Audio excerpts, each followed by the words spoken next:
I mean, there's a lot of accents in this movie, honestly. Oh, yeah. From page 1. Yeah, we can't not talk about that. No. The obviously Japanese aliens. We would never do anything without the approval of the Senate.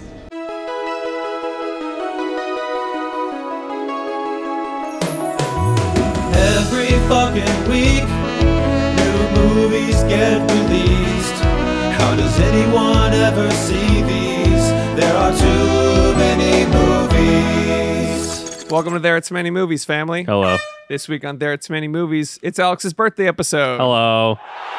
I'm finally 18, fellas. You can have your way with me now. Congratulations, buddy. Yeah. Happy birthday, dude. Thanks.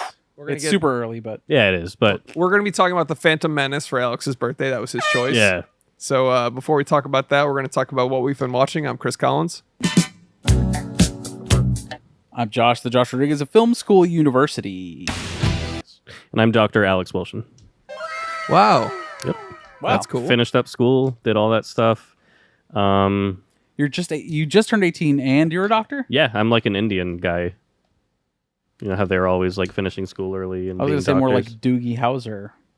Oh, yeah, I'm gay. So anyways, $5 a month on Patreon. Yes. If you want doctor advice, I'll give free medical advice. free medical advice. It's the best you're going to get with what's going on currently. Honestly, yeah. You're fucked. Yeah. You're all fucked. We're all pretty much fucked, so Alex will tell you what to do. Yeah. And most of the time, it's just cut it off. Yeah, just get it out of there. Yeah. More like web DMs because you can ask us in the DM. There you go. Medical advice. DM Alex, yeah. It's cancer. It's always... Probably cancer. Your shit's all fucked. You're fucked. It says on your chart that you're fucked up. Fucked My up. official diagnosis is you're fucked. I was looking at your Alice charts. Garland was a doctor. Yeah. Yeah. What if you're all fucked up in there?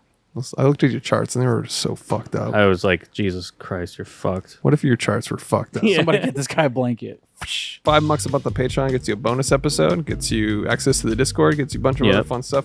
Early access to giveaways. We're I think it's public now, but we are giving away tickets to Superman. Yes. Fandango tickets. You can use Gosh. anywhere. And Discord, our Patreon, got early access to that. But if you're hearing this and the thing's still live, you can fill out a form on our Instagram.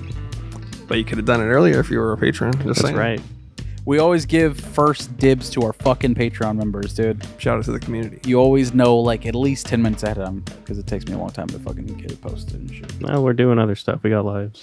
We got fucking shit to do, man. You know? You know, I got when- fucking shit to do, man. We got fucking shit going on. You know when dude. you're an adult and you just have so much shit to do? you know when you're fucking fucked. So much shit to life do. is just fucking life, and you know? Me after spending like 6 hours in a MetaQuest today, I was like, I had so much shit to do today.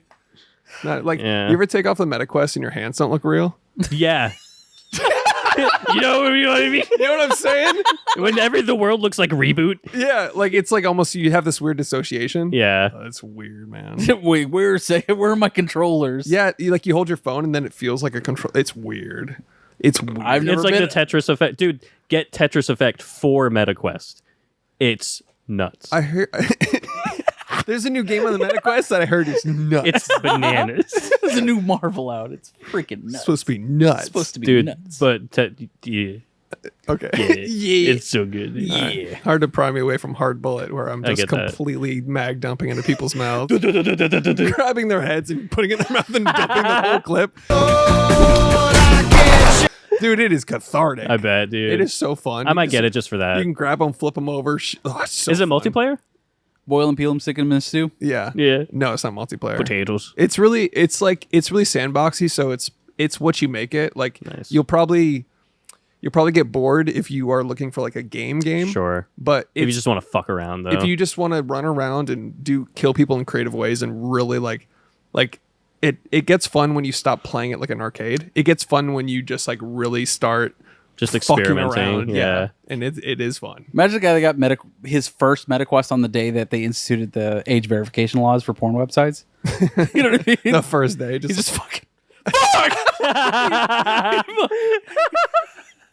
The fucking Daft Punk flip down. all right, time to fuck. Oh my god. Chung. The air message. No! Oh, that was a legendary act out. Fuck! Fucking VPN for medical. NordVPN. Meta, activate NordVPN. I'm in South Africa.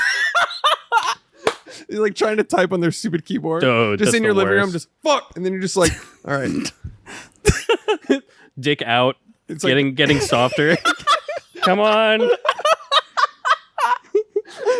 Using the voice, like saying fucking, just saying it out loud.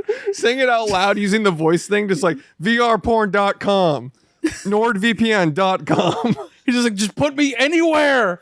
I'm operating a fucking VR headset anywhere. Anywhere with tits, please. Iraq shirt. Oh, wait, no. Anyways, yeah, $5 a month on Patreon. Yeah, $5 a month. Give us some money.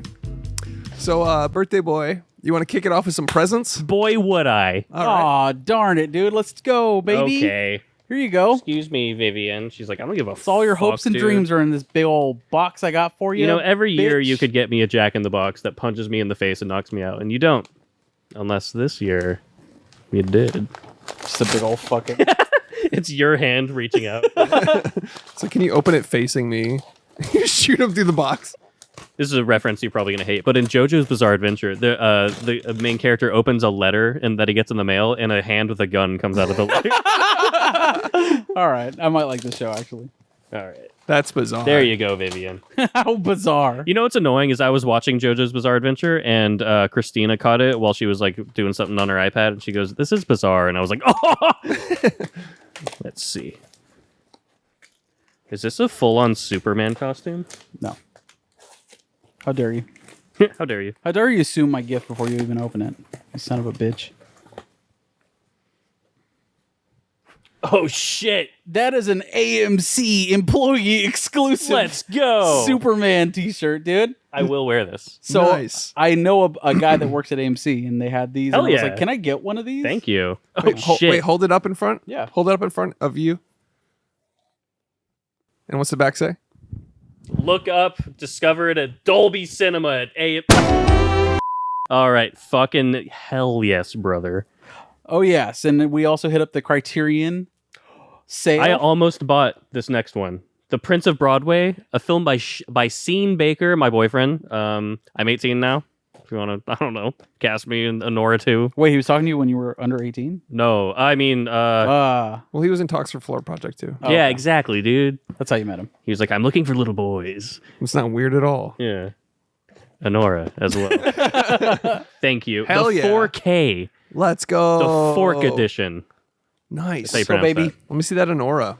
Happy birth. Look at, Shout out look to at Sean, that. our boyfriend. Thank you. Come on the show, Sean. Yeah, I got him a Sean Baker double feature. Ready when you are. Sean Baker. Sorry we didn't reply to your DMs. We'll get to it. when we Sorry. can. And then this last one is what I'm most excited about. Okay. This is fucking sick. Let's fuck. Some more physical media. Oh. I'm getting a VHS player just for this. Susan Sarandon, The Last of the Bells, Let's go. It's a Susan Sarandon double feature. and Joe. Yo. Yo, that's actually sick. I'm green with jealous rage right now. Isn't that crazy? That's actually awesome. Go ahead and Google Susan Sarandon in any capacity. See what she's up to. See what See what she's up to today. today? Are you kidding me? Today? And it's great. Crazy. For the Thank you. record, Alex is 18, Susan. Yeah. Come on. So where the fuck do you think I found a Susan Sarandon double feature VHS I don't box know, set? the Big Tit MILF convention? Have price books. Makes sense. I don't know. I just thought that was perfect. I love it. Yeah. I wanted to keep it for myself, but Keep that up here. Whoa! No! careful, check it out? dude. With Joe and Last of the Bells. Jealous. I want this. This is sick. It's Fucking awesome, right? That is awesome. Yeah, I'm not going to reiterate. She's doing good today. It's awesome. Thank you. She's Susan Sarandon. You're welcome. No, happy birthday. Yes. Oh, shit. Let's What kick is it this? off. Sorry, I meant with He already my... kicked it off, you fucking asshole. Sorry, I don't pay attention and yours are irrelevant. That's exactly what I meant by that. That's what I meant. I was getting to that. Oh, shit. Is this a comic? You fucking love books, so... Scary stories to tingle your butt. 7 Tales of Gay Terror. Chuck Yeah. Tingle is for real a great author. Dude, you got to see his like bookography. Do you know this? Yeah, dude, he's got Oh He- my He's God. very okay. I just opened this up to a random page. Your cock is so fucking beautiful. I gush. By the way, wrong grammar. He typed YOU_RE. Cock is so fucking beautiful. You are cock. You are cock is so fucking beautiful. I've never been with another man or bus before, but I think I'm ready to take things even farther. I stand up and then quickly remove my pants, tossing them onto one of the seats as I spin around and back my bare muscular ass up against the tip of his throbbing member. I tease the bust playfully, placing his huge dick right at the entrance of my butthole and allowing him to tease the room. So apparently, contextually, I've gathered this guy's fucking a bus. We're demonetized, but congratulations, Alex. I've wanted to delve into this guy's bibliography for a long time because he's legit got a reputation for writing crazy shit that's actually good. And his output is insane. Yeah. The creature lets out a long, satisfied moan, his entire body shaking from my masterful deep throat. I can feel the I can feel the colonel's hoof hands press gently on the back of my head and hold me there, hesitating, as if he's still not entirely sure that he wants to commit this favor for a ghostly friend. Look at the artist picture on the back, the author picture. It's just like a little drawing. Like a Dave Pilkey. Yeah. Hold it up. It's behind that. There Does it say Dr. Chuck Tingle? Yeah. No. Wait. Does it? Yes. Hell yeah. He's a doctor, just like you. Dr. Just like Tingle. me. And I'm 18, so now I can read this. It's fine. My favorite is his Pounded in the Butt series. Have you seen Oh, these? you sent me those So thumbnails. there's this. It's just Pounded in the Butt was like I think the original, and then it's a whole series. I'll read some of the titles. Pounded in the Butt by My Own Butt by Chuck Tingle. Pounded in the Butt by my book. Pounded in the Butt by my book. Pounded in the Butt. Pounded in the Butt by my own butt. Hell yeah. Oh, yeah. He's got one that came out recently called Bury Your Gaze, and apparently that's Yes. like on the more serious side, but it's still like apparently amazing. This is one of my favorite ones. Pounded in the Butt by my library card, who seems otherworldly, but in reality is just a natural part of the priceless resources our library system provides. By Chuck Tingle. That's amazing. That's like an isekai light novel title, but like ascended. Pounded in the Butt by the sentient physical manifestation of my writer's block, then realizing I've already found inspiration by literally writing about how I'm not inspired Literally. by Chuck Tingle. Fuck yeah, dude. That's awesome. It's like meta butt fucking. Not pounded by the physical manifestation of Chuck Tingle's traditional publishing deal because he writes about more than being pounded in the butt. Pounding, however, if this book was about pounding, that would be okay too. He's great. Yeah. Reader beware, you're in for a boner. I just saw that. Anyways, I thought you'd like that. I That belongs love on your this. shelf, for Oh, sure. absolutely. Last one. All right. Sounds like some physical media. This is a GameCube game. Pounded in being the Butt honest. by my DVD. Knew it. I know that border anywhere. This is Two Towers. I fucking knew it. How did I fucking he call sees it? 5 pixels and he's like, 2 towers. Let's fucking go, dude. I'm gonna immediately play this when I get home. Let's go. Immediately. Let's go. I'm glad I got you something you'll actually Oh, play. one of the you. greatest video games ever made. Ever. Yes. Easily. It's so fucking good. Easily. Back when they like made like licensed games that were like fucking excellent. Yeah. And like closely follows the story too on top of that. Yeah. We've talked about it, but the Fellowship of the Ring video game came out before the video game publisher had the rights to the movie version of Fellowship of the Ring. So that game is like some weird fuck-ass version that follows the book more closely. Yeah, it's so weird. So the Two Towers is Fellowship and the Two Towers. Yeah. So this game fucking fucks. Yeah. Thank you. Yeah, if play it, try it when you get home. Yeah. Just make sure if it works. For sure. 'Cause, I still have the receipt because it's one of those things like if it doesn't work, you can bring it back. I think to someone FX does they resurface discs too, so they can just like revive a busted disc. Just sand it and send it back to you. Like, probably- there you go. They probably just there you go. That'll be $400. Yeah. Ah, fuck. They throw it at you like a fucking ninja star. But yeah, happy birthday, Oh yeah, dude. thank you. Yeah. I love them all. I love them all. Put it on. Put it on. Put it on. Show us how much you love it. All right. You gotta wear that for the Superman episode. Much like Superman, I was created by Jews, or at least a Jew. Joel Schuster. My dad's side makes me not really Chuck a Jew. Silver, right? It's true. Stolen Valley. Yeah, Jerry Siegel and Joel Schuster. I think. Watch list. Kick us off, All birthday right. boy. Have a New Zealand emotional train wreck of a movie. Heck, have two, because I watched Bring Her Back. Let's Nice. fucking go, dude. Dude, Jesus fucking Christ, man. Amazing. This movie is insane. It's good, right? Yeah. So fucking good. It's honestly better than Talk to Me. I see. That's a valid opinion. I think it's a better movie, dude. I don't share that opinion. It's valid. I don't like it as much, but that being said, I still think it's fucking incredible. Sally Hawkins. She's amazing in this movie. That's really good. That's an Oscar-winning performance, Dude. Like, I know they won't recognize her, but god damn it, she is amazing in that movie. I think The Substance kicked that door down. Really? I hope so, because Toni Collette deserved it for Easily. Hereditary.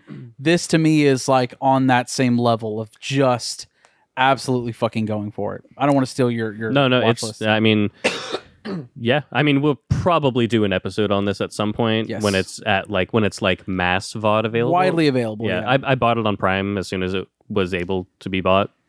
Worth. Yeah. Worth. It's Get a good, it? It's a good one. I think Talk to Me's punchier.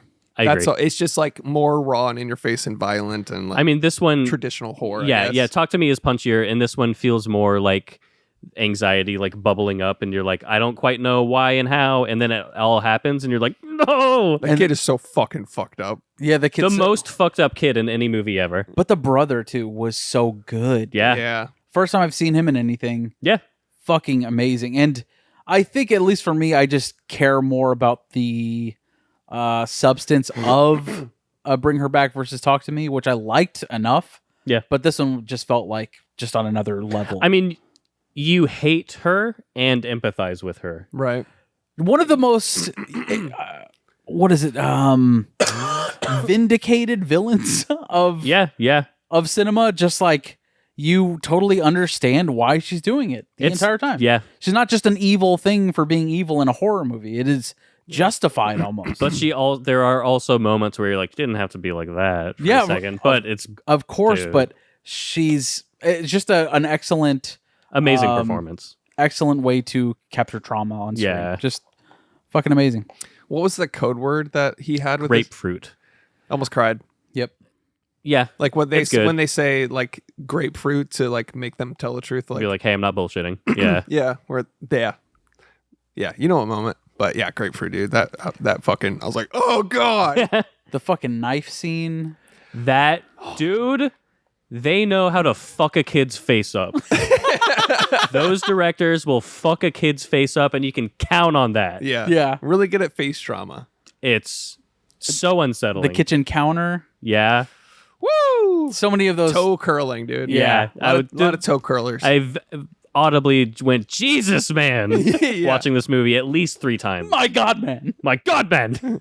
Amazing. Have a care, man. yeah, Yeah, dude. Great. check it out. Watch yeah. it. Yeah. Worth owning.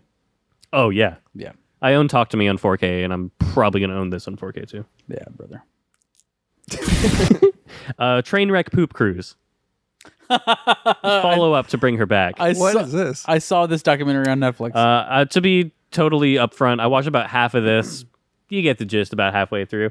What happens, Alex? So this is the famous cruise where they lost power, and so they lost propulsion, and so they lost the ability to flush the toilets, and they're walking around and shit and piss all over the goddamn cruise. My house is full of shit! Just put it in a bucket, throw it over the fucking rail. What are you doing? Just stick your ass off the side. Honestly, dude. That's so funny. Just like go take a shit and just become shark food on accident. Yeah. I love that they're talking about like the other yacht or like the other cruise ship that was like waving at them and like still dancing and partying. It's like, Yeah. what the fuck else are they gonna do, dude? Yeah. You know what I mean? Like They're not gonna be like, we're sorry. it's like literally a cruise. Moment of silence for the yacht covered in shit. Yeah. Yeah. I Like, don't what give are- a shit about your shit cruise. Yeah, fuck you. It really is just a bunch of people that went on a cruise and now they're in a documentary. Yeah. It's fine. Triangle of It's sadness, yeah, basically. triangle of shitness. Yeah, it's fucking shit. Triangle of tetanus. I don't know. I tried. You swing. It's fun. It's Google it and don't bother watching it. Yeah. Yeah. It's fine. I think I saw like the little mini preview on Netflix, and I was like, "That's enough for me." I don't need to it's watch the whole really thing. for sure. It's literally called Tragedy Poop Cruise. It's called Trainwreck Poop Cruise. Trainwreck Poop Cruise. I was like, I think I got it. Yeah. That's the gist. It was could watch it- named by fucking Captain Underpants. Yeah. The perilous plot of Professor Poopy Pants. It's named by Chuck Tingle. Yeah. Pounded by my poop cruise. Pounded by my fucking yacht. Spider-Man 3. Not my favorite. I still You have, don't say. I still have Alex- what's his name? Garfield? No, that's Amazing Spider-Man. Oh, my Oh, bad. fuck that. Yeah. fucking Oh, thing. this is fucking Yes. Yeah. Spider-Man. He does exactly that. You know, I was watching Tires. I wanted more Thomas Hayden Church. He's Sandman in this movie. Yeah. That's really it. Should have watched Oh, George of the yeah. Jungle. Is he in that? Oh, yeah. It's been years. He's amazing in that movie. He's so good. He's so good in that movie. I don't think I've seen that since I was like He, 6. he falls in shit, and then they go, now we all laugh. Oh shit! Ah, now we throw our heads back and laugh. Ready? Ah! This ready? Ready. Okay, yeah, I remember now. He's amazing in that movie, dude. All right. Classic slapstick. I need to rewatch that. And the talking ape in that movie? Come on. Oh, dude, and he's basically just Beast from X-Men. Yeah. That's like He's like a brilliant professor. So funny. Yeah. In a lab coat and Yeah. shit. Excellent. Come on. hilarious concept. Why don't they make more Georges of Jungles? And Leslie Mann is in that movie. She's Yeah? terrific. Really, George of the Jungle is cinema. Like, seriously. Genuinely. 100%. More so than Spider-Man 3, unfortunately. And it's a meta comedy, too, because it's like, it's very aware that they're making a George of the Jungle movie. It's just, Peak 90s dumb. it's right up there with Coker Yeah. Romano. I agree with you. So how's Spider-Man 3? It's not good. I'm a Spider-Man stan. Anything Spider-Man, I'll probably consume in some capacity. This is not. This is probably the second worst Spider-Man thing that exists on film. Or What's the television. worst? Oh, Spider-Man Amazing 2. Spider-Man 2, Oh, okay. with Jamie Foxx doing a fucking like a musical number to getting electrical powers. Yeah, that was whack. That is just one of those instances of one of the best trailers ever. Amazing Spider-Man I 2, think so. Yeah. followed up by the biggest piece of dog shit you've ever seen. Yep. The suit's cool too. It's a fine suit. Sucker Punch is up there, too. Great trailer. Oh yeah, that's a great Zack trailer. Snyder knows how to do a trailer. Man. He makes trailer movies. I Yeah. guarantee Yeah. you he storyboards the trailer before he even writes a The script. Watchmen trailer? Legendary. With Yeah. the fucking... Is it right? The Smashing Pumpkins? Come on now. And the owl chip thing. Oh yeah. With Dr. the rain Manhattan. coming down. Yeah. Still the Watchmen still goes hard. We're just talking about other movies besides Spider-Man No, now. it's Sorry. no. Those are better. Spider-Man 3 is awful. Topher Grace as Grace Eddie Collins. Brock. What the fuck? Not great. Why? Why'd you do that? Wait, is that not good casting? No. Topher Grace is Venom. Not only is he a bad Eddie Brock, but Venom in that movie is a bad Venom. So Eddie Brock should be like a Brock Lesnar type character. he should look like Oh. Thomas Hayden Church looks like as Sandman. He's a big buff dude. Oh, He's like a jock. He's like Flash Thompson. but Kinda, yeah. Blonde. they just Who eventually became Venom, so that works perfectly too. they were like, what if we just made him Peter Parker too? Yep. Yeah. He would have been good Peter Parker casting, I think, too. Yeah, he would have. Could have been, yeah. Anyways. Yeah. Not good. J.K. Simmons, though. Always good. He's like eternally J. Jonah Jameson. Dude, I follow like 10 different accounts that edit that every day.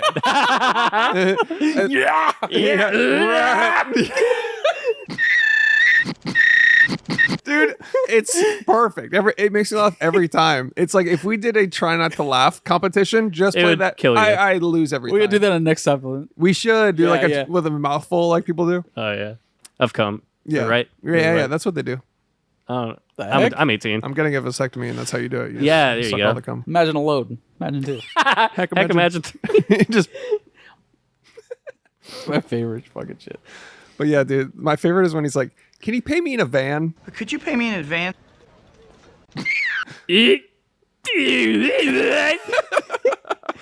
Yeah. That was a perfect impression if you've seen that meme.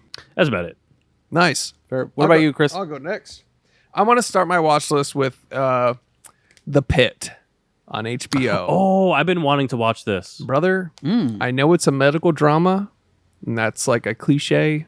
You know, there's a medical drama, there's a cop drama, there's a courtroom drama on every network TV. But hearing it's good.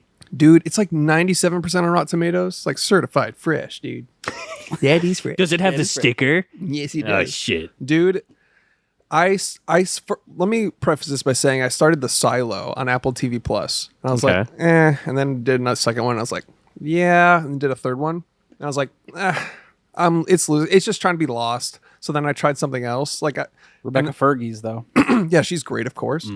Oh, that's based on the Hugh Howey book. I heard that's really good though. That's what I heard. Howard Hughes book. There you go. Yeah, the Aviator himself. Yes. But it was just some people are in a silo. It's like, don't go outside. They're lying to us. Blah blah blah. It's like, it just feels so lost. 10 Cloverfield Lane, but not good. Yeah, it just feels like a really played out concept. So then I tried The Pit, and I watched episode 1, and this takes place in one day. So it says hour 1, 7 a.m. to 8 p.m. And then episode 2 is hour 2, 8 p.m. to So it's 8 like a.m. the to- modern day 24. yeah. Oh with yeah, Jack basically, Bauer. yeah. I didn't think about that, but yeah, it's like that, but in an ER hospital. Hell yeah. What does Dude- the pit mean? It's Pittsburgh? It's in Pittsburgh, Pennsylvania. It's a nickname for this like basement ER or like. Oh, okay. Or it's like that's the cool. lowest level of the hospital, which is the pit. Just So people there's, with swords sticking out of them. They're like, oh, fuck. well, sort of, but it's like it's their first line of access to ER, and then upstairs is like OR. So it's like it's a nickname for the hospital ER, and it's seems to be the most well researched medical show I've ever heard, just because based on all of the talk, which I don't understand, but I'm Sure. like, that's definitely like there's so much jargon on the drugs and the injuries and the body and the anatomy. It's like there's no way this is wrong. Right. You know what I mean? They're Like, not making up body parts and like, yeah. It's like every single episode, there's like 20 diagnoses happening immediately. And it's like, I watched that first episode at like 4 p.m. It's 15 episodes. I binged it until like I finished it the next day. Damn. It's one of those things where I don't watch a TV show unless it locks me in. And that one was I'm it. in, dude. Check it out. I think we're very similar when it comes to TV shows that like suck you. I love getting sucked. Don't we The all? pilot's got to suck you. We've said it a million times. Whenever Chris introduced me to that one show, The Bodyguard, Oh, yeah. like the episode 1 of that show specifically, I was like, oh fuck, dude. That's how you do a pilot. Yeah. That's how you do a fucking pilot. Yeah, 100%. So if you like this one, I'm sure I'll like it as well. I read that on the Pit, they had the whole crew wear scrubs so that if anyone accidentally got caught in the shot, it was fine. Oh, that's smart. Yeah. That makes sense. Makes sense. That's cool. Yeah. Highly recommend it. HBO. Or fun facts like that on this podcast. Yeah. That Clip main it. actor, Chris, clip it. It's a clip farm. Yeah, clip it. that main actor is getting a lot of praise too for his roles. Like Noah Wiley? the is main it? surgeon, doctor, whatever he's. The whole show is full of amazing performances. Hell I mean, yeah. he kills it. Though, Yeah. But fuck. Great. Fuck yeah. Huge reco. Check Hell it yeah. out. I need to shout out Reuben Solo again. Oh, yeah? You watched it again? No, I watched Feedback Loop, his other one. Is that okay? I haven't seen that Oh. one. It's just as good. Okay, I'll check it out. It's different and it's hilarious, but also just totally different. Hell yeah. All those weird meta bits and props, and it's like fucking Carrot Top if it was funny, I guess. Yeah. I haven't really watched Carrot Top. I hear he's still funny, but he's been doing Vegas for like 20 years and nobody Yeah. has seen anything, I guess. Yeah. He's even on Carrot Top is on that show Hacks as like he's on there a couple times just like as like a Vegas like sort of icon. He's just there. You know what I mean? So, as himself? Yeah. Oh, that's cool. Yeah. He just is Vegas. I gotta recommend Reuben Solo though. It's Oh, like yeah. one of my new favorite comedians now. It's like Bo Burnham mixed with I don't know, just I don't even know. Yeah. yeah. Dude, very I unique. saw a crowd work clip. Not even crowd work. It was just a clip of him doing stand up in Germany. He's like, "Wow, it's great to be here." And he's like, "What's the next bit?" He does that bit where he's like, "What's the next bit?" with his guy. Yeah, And yeah. he's like, "Oh, World War One." He's like, "Nah, next one. Do another one." He's like, "World War Two." No, not that one either. yeah. I love that. It's really good meta comedy. If that's alt comedy, I would like alt comedy. You know Sure, what I but mean? a lot of the time it's just the worst shit you've ever seen. Are these on YouTube? both of them, Yeah. yeah. Okay. Huge recommend. They deserve more views. Whenever I watch it, the amount of enjoyment I experience, and I'm like, well, this has 1 million views. Yeah. 60,000 on both of them. I'm like, dude, what? Damn. I don't know. Check them out. Underappreciated, much like our podcast. The phone call part in the first special. Yes, dude. He's like, "It's for you," and he's like, well, yeah, first he has like a full-on conversation. Like he answers the phone on the stage. And he's like, yeah, no, it's cool. Yeah. And he like walks into the audience. He's like, it's for you. And the guy's like, what? And then he goes on, so he's like, oh yeah, can you actually take the call in the hall? And he's like, No calls in the side. I'm doing a show, like, man. we're filming a special, dude. He's like, what the fuck? Yeah. Yeah. That's Dude, pretty the feedback loop one has like a crowd interaction moment that's like one of my favorite Okay, things. I'll definitely watch it. I don't want to spoil it, but holy fucking shit, I was dying. Check it out. Last thing I'll shout out, Teenage Mutant Ninja Turtles 2, The Secret of the Ooze. The goo! The goo is back, dude. Let's fucking go. The goos are back in town. It's great. It's Come more on. practical fucking turtle suits, dude. Jim Henson. With the lips, dude. Oh, love it. It's great. The articulated lips. Come on, man. What are we Hell doing? yeah. They recasted the reporter, which April is really O'Neil. funny. Yeah, it's they were like, apparently she complained about how much she was getting paid and like complained about the production on the first one. So I'm they not were getting just much as the turtles. Get over out of there. here, toots. Yeah, they were like, yeah, you're gone, toots. Like, sucks, but it's weird because it's just a new actor and you're supposed to be like, okay, that's just that's You just know, that the most person. Michael Bay thing in the world is when they did the live action more recent ones, not the animated one, because they did 2 live action Ninja Turtles more recently that Michael Bay produced. Oh Do you not know about these? No. they're not CG. They are CG. Oh yeah, it's But they're live live action, action. but the turtles are all CG. Right. Yeah, Oh, those okay. are those are. Dog Megan shit. Fox, April O'Neil. Oh, sure, of course. Of course, yeah. Don't see it. I saw that from a mile away. I'm not watching that piece. But of also shit. Tad Castle was one of the turtles, and he was good. Thad Castle? Tad Castle, yeah. Love him. Yeah, He's good. He's fucking Alan Richson. Yeah, that's right. Yeah. Yeah, fucking Jack Reacher. Whatever Jack the fuck- Reacher. Whatever the fuck. Jaw creature. I love that dude. He's so good. He's so good. And I tried that Reacher show. I think I told you I had to bail because it just got so corny. It was smooth brain for a while, but then I was like, I'm not this fucking. Yeah. I was like, it was fun for a bit, but Yeah. then it was like, yeah. I just saw that one teaser where it's like a girl like crying at an ATM, and then he's like, "Is it them?" Yeah. Yeah, he's like, I'll be right back. yeah. yeah. He just punches a car Yeah. to death, basically. It seems like in that show, at any point, he could just flex and shoot somebody. Yeah. No Like gun. porcupine quills would shoot out. Yeah, like he just has bullets in his like bicep. Yeah. Boom! Like fucking. Yeah, he's Superman, but with a gun. Yeah. Yeah. Anyways, that Teenage Mutant Ninja Turtles has one of the funniest moments I've ever seen. I'd seen this clip floating around the internet for a long time, and I thought it was an edit. But it is an edit, but they don't add anything or change anything. They just cut off a sentence. So there's this part where the reporter comes in. I forget her name. April O'Neil. April comes in to like all the turtles are hanging out in the apartment eating pizza or whatever. And she's like, oh, where's Splinter? And he's like, oh, he went upstairs onto the roof. And then she's like, oh, what's he doing up there? And he's like, coming. Where's Splinter? He's been up on the roof ever since he saw your report. Really? Doing what? Coming.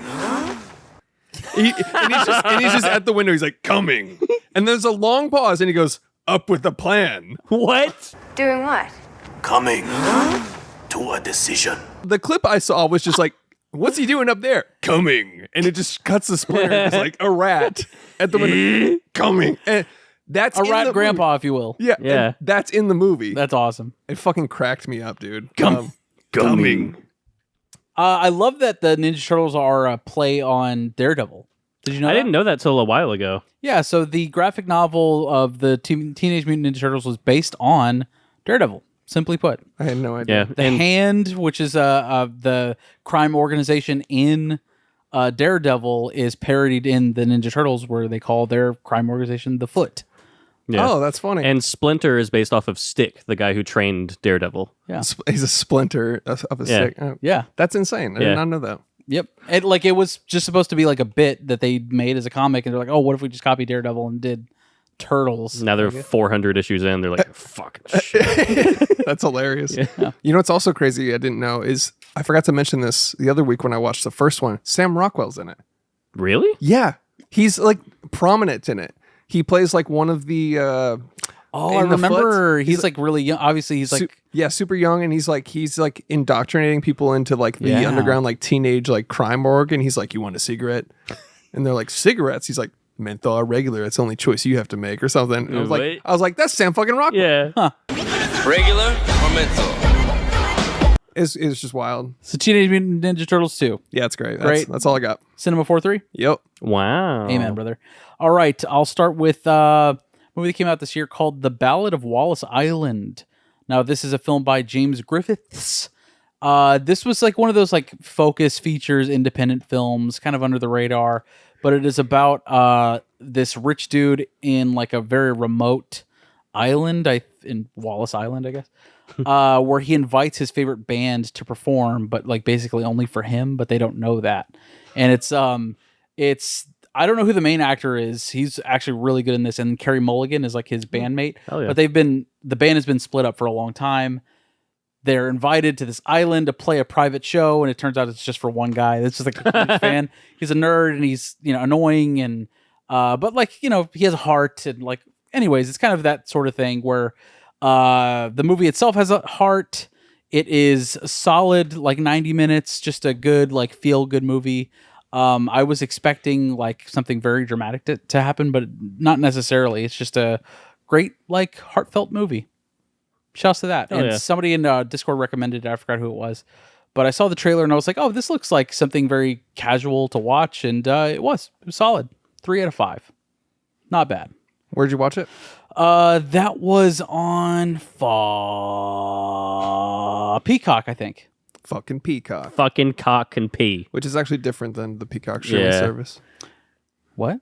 It's different. Fucking Cock and Pee. It's a different streaming service. It is. So don't confuse it with Peacock. It's fucking Cock and Pee. Yeah. Yeah. And then I went to the Alamo Draft House on, I think it was Tuesday night, for a screening of a little film from 1990 called Frankenhooker. Nice. Okay. Have you guys heard of this? Never heard of it. Yes. Okay, so I love this movie. you've seen this? Yes. Hell yeah. So Frank Henenlotter is the director's name, who also directed Basket Case, Basket Case 2, just a camp director. Okay. He directed this movie called Frankenhooker, which is exactly what it sounds like. This guy accidentally murders his girlfriend with a lawnmower that he invented that was like automatic. Oh no. Yeah. Oopsie daisy. Her body parts are fucking split apart and, scattered all over the place. They're like, but we can't find her head. What the hell? And he's like, I don't know. Long story short, he kidnaps hookers to replace all of the parts that he is still missing from his girlfriend so that he can bring back his girlfriend. But he also wants her to have like big tits and like course. It's like perfect peak legs. male fantasy, this movie.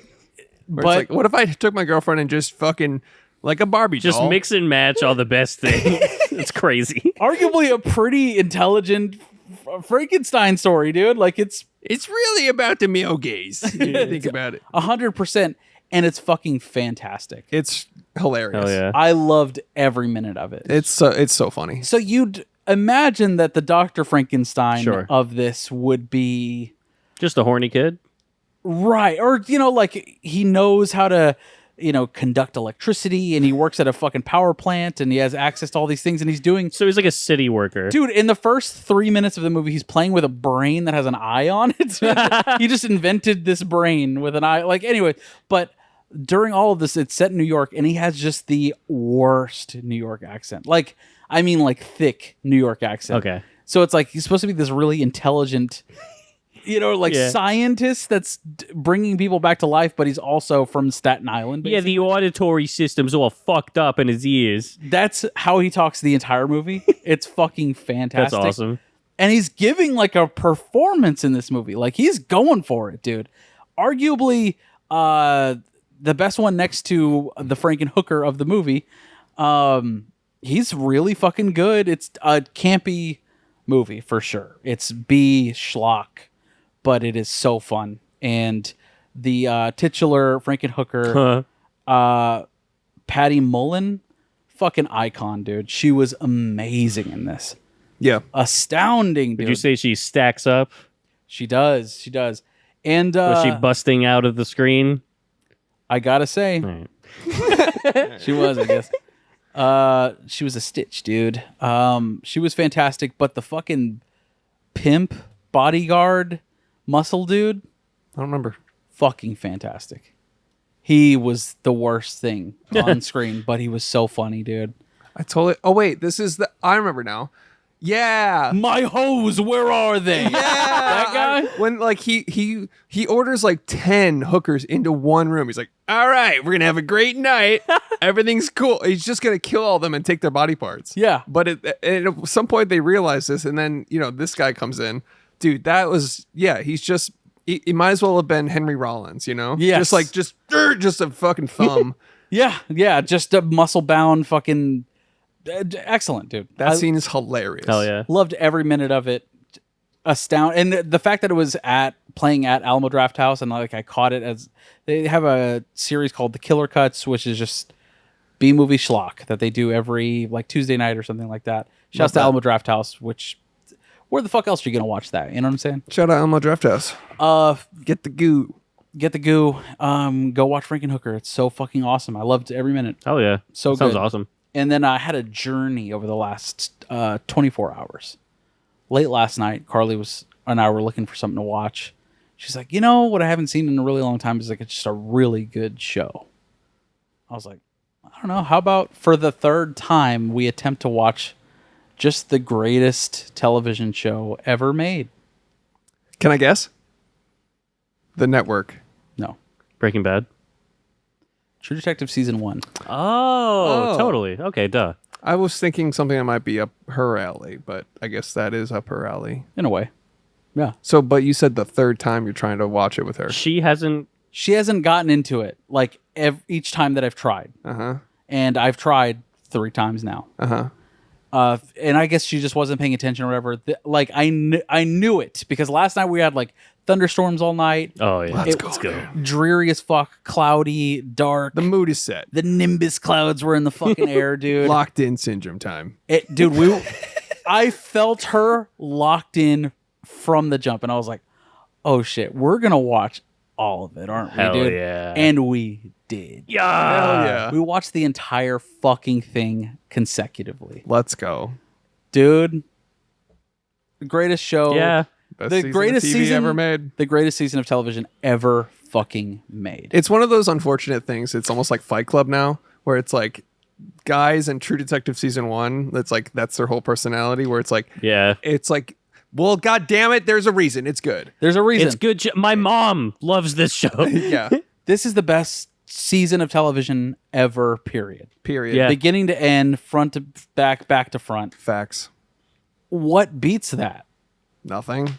It is the best season of TV ever made. Megan Thee Stallion was just on Love Island. She did just host a twerk off. I think True Detective Season 1 might. I would give the edge to Woody Harrelson and Matthew McConaughey. And You know what else I'd give the edge to? Megan Thee Stallion. She wouldn't take it though. She wouldn't come anywhere near that. That's probably fair. Does she know you're different, though? Dude, I could make her so happy. She doesn't know. What could you provide for Megan Thee Stallion? Just happiness. Not money. She's got me fucking beat on that shit. Yeah. Yeah. You got a good book, Recos? Yeah? You gonna watch Dude, anime? You could read her Malazan Book of the Fallen. She would not be into that shit. What makes you say that? But True Detective Season 1, man. Jesus Christ. Just the best script ever. Yeah. I mean, It's when he had time to like think about like what words he was gonna put on the script instead of pumping out fucking Russ Cole is maybe the best character in all of like not true crime, but like crime thrillers. Yeah. It's not just the script and how perfect every word is like conceptually like thrown together. It's like the structure of the narrative fucks perfectly, dude. Yeah. Yeah. The structure of the narrative fucks perfectly. What do you got- want from me, man? It's got stroke, dude. Yeah, dude. I just Deep strokes. but like not just that, but also the acting on top of that. Because it's like if anybody else read those words, did that dialogue, it may come off as corny, honestly. Yeah. Dude, this is the season of... This is just the role that turned me around on Matthew McConaughey. Honestly, up until then, and I know he's had... He was a rom-com guy. Yeah. Fool's Gold, How to Lose a Guy in Yeah, 10 he was the take your shirt off, like, Yep. oh, I'm so fucking hot guy. Yeah. You know? I guess you're gonna have to tell your parents that you've been fucking a real hunk. Yeah. But whatever. a generational performance in True Detective. Generational. Yeah, Like, it's phenomenal. just astounding. And then not only that, but Woody Harrelson, because Matthew McConaughey has all of the best lines, Yeah. but Woody Harrelson like reacting As the straight man, essentially. as a straight man reacting to Russ Cole as a human being. And like, I need you to stop saying odd shit. Yes. But like, he embodies that line the entire show. Like, he'll just look at He's him. like, Yeah. The fuck are you talking about? and then the more you get into Russ Cole's backstory, and like Yes. you're like, oh fucking god, man. Yeah. And then like they fought and they haven't talked in like 10 years. He goes, "You want me to help you?" He's like, "If you were drowning, I'd hand you a fucking barbell." Like, God damn it, dude! We were just white knuckling our way through the whole series last night, or the whole season, just fucking perfect. Yeah. What tops it? Nothing. Yeah, it's the reactions that comedy is in reactions, but also like a lot of drama is in reactions. If somebody says something, their reaction is what makes you go, oh, you know what I mean? Like somebody could say something, but cutting to the other person feeling it hits. Yeah. And it goes for whether it's for drama or for comedy, but like the scene you're talking about with like, I just want you to stop saying odd shit. Then he's like 10 seconds later, did you get any sleep last night? He's like, I don't sleep, I just dream. It's just it's just like, man. It just has that fucking fucking Yeah, the forehead forehead line. veins. Yeah. God Dude, damn it. There's a part in that season where Russ Cole shows up to his house for a dinner that they agreed to, drunk, and he's like, "Hey, I want to say sorry," but he coughs while he's saying it, and you can tell it's probably not intentional, and he just actually coughed and he kept it in the take. But Woody Harrelson's like, "This fucking guy coughing." Like, Yeah. Well, every time Matthew McConaughey is just going through it the entire season. the roughest experience in human history. He's going through it because he'll have like drug flashbacks, and then steady tripping balls trying to solve like a satanic cult murder. and then you just see him have to lock in. Like he's Lock in. He just fucking 10 and 2 as he's going through a wormhole. Oh! But he's not screaming or anything. It's just the internal struggle of hallucinating while driving 70 miles down the highway. Just leftover narcotics Yeah. in his brain. Or it's like Woody Harrelson is asking him a question and he's just like looking out the window, like going through it. Yeah.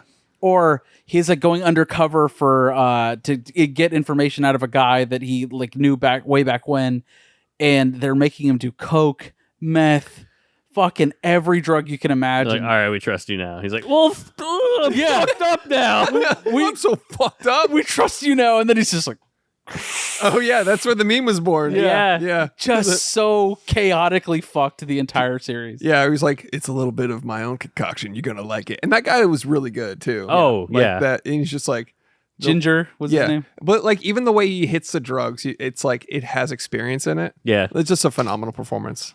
Just What's up, babe?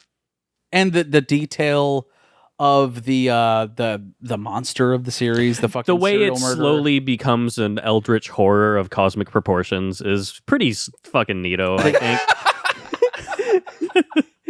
The Yellow King, Yeah, dude. he who eats time. Dude, it's all about the monologue at the end of I think episode 3, where he's talking about it starts with him a monologue about dead bodies, and he's like, we're just fucking, this is gonna be a whole episode about True Detective. Dude, easy. But he's like, you know what you see when you're staring at pictures and pictures and hours of DBs? He's like, relief. Not at first, but at the very last microsecond, people let go. All your love, all your hate, all your dreams. Everything was just a dream you had inside of a locked room. And like a lot of dreams, there's a monster at the end of it. And it just cuts to that guy in a gas mask. Dude. I'm just like, season episode 4, go. And then it does a freeze frame on him too. Well placed. It doesn't happen anywhere else in the series. Dude holding a machete. Yeah. In a gas mask, nude, boxers only, or briefs only. Just psychopath, dude. That's such a perfect Freeze marriage of Southern Gothic horror with cosmic eldritch Lovecraftian and the things, Nyarlathotep shit. the things that it influenced after that, like Yeah. every great like horror thriller after that is so tied into like what they did. Dude, there's professional wrestlers based on the first season of True Detective. Are there? Yellow Kings coming out on WWE. So this is like, I mean, back whenever after the show premiered, there's this wrestler Bray Wyatt who unfortunately passed away, but like he his whole character was very much based on that like backwoods Louisianan fucking like Yellow King type shit. Like Welcome to the stage, the Time Eater. Yeah. dude, it was fucking awesome. Follow the Buzzards, the whole like he created and crafted a whole storyline background of his character that was so heavily influenced by True Detective, but it fit. It was so great. Shouts to Bray Wyatt. But What if he was just really fucked up and he's like, "What's True Detective?" I don't fucking know, dude. I'm from Louisiana. Louisiana Fast. Dude, I don't know how you can beat it, man. It's perfect. Yeah, it's great. And exactly one of those things where you base your personality off of, for sure. For sure. Everybody thinks they're Russ Cole.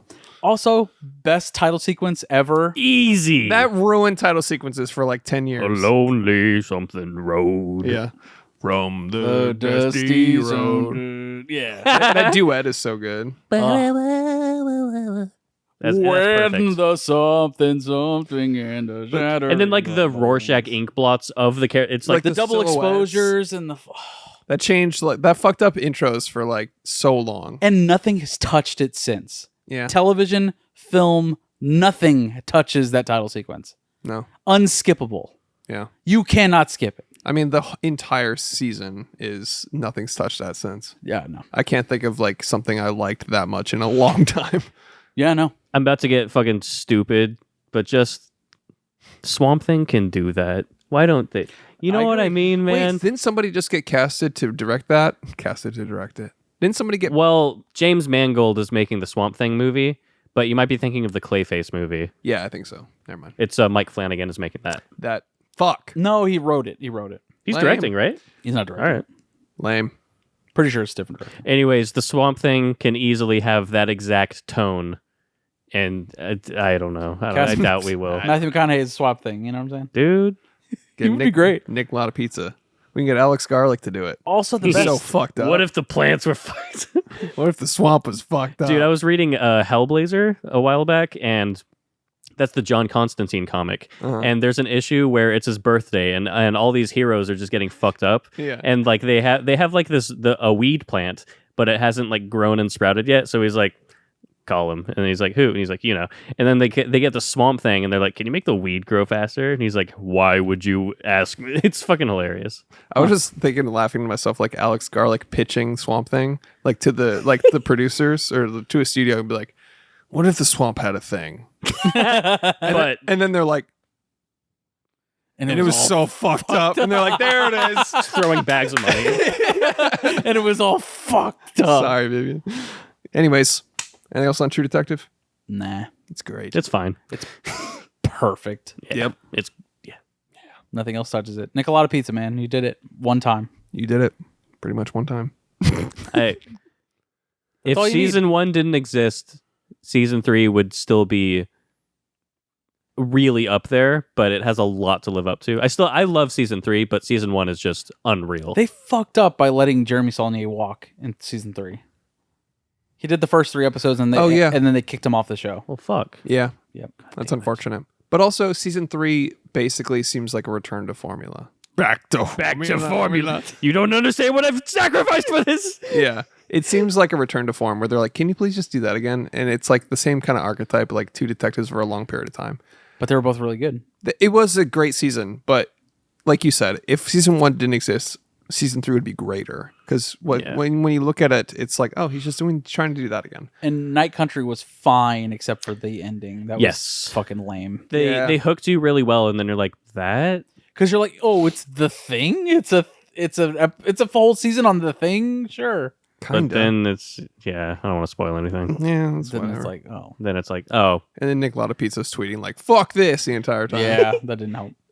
Unfortunate. this shit's stupid. All right, let's get into fucking Star Wars, baby. The Phantom Menace.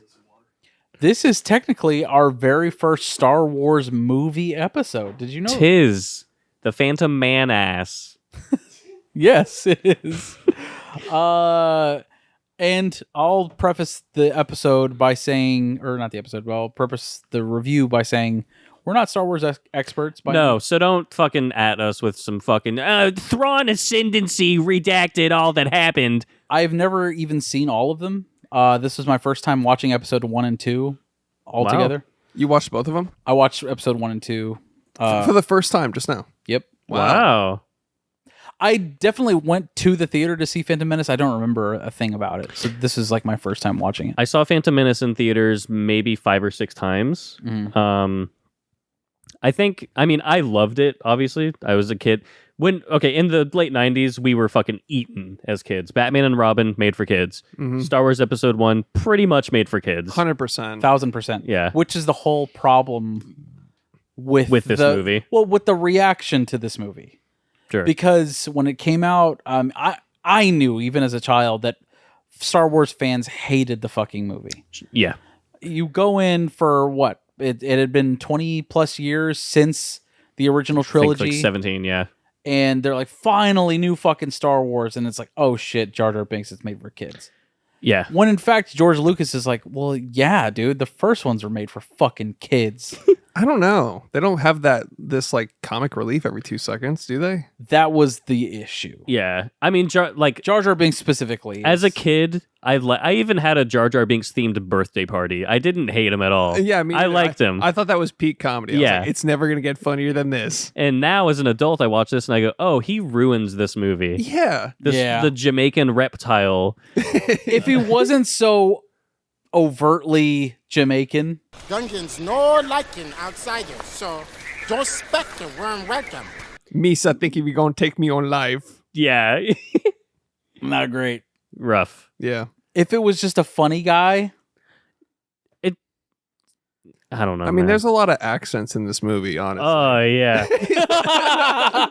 From page 1. Yeah, we can't not talk Oh, about no. that. No. The obviously Japanese aliens. We would never do anything without the approval of the Senate. fuck. The Galactic Trade Federation does not want to have deals with us. Yeah.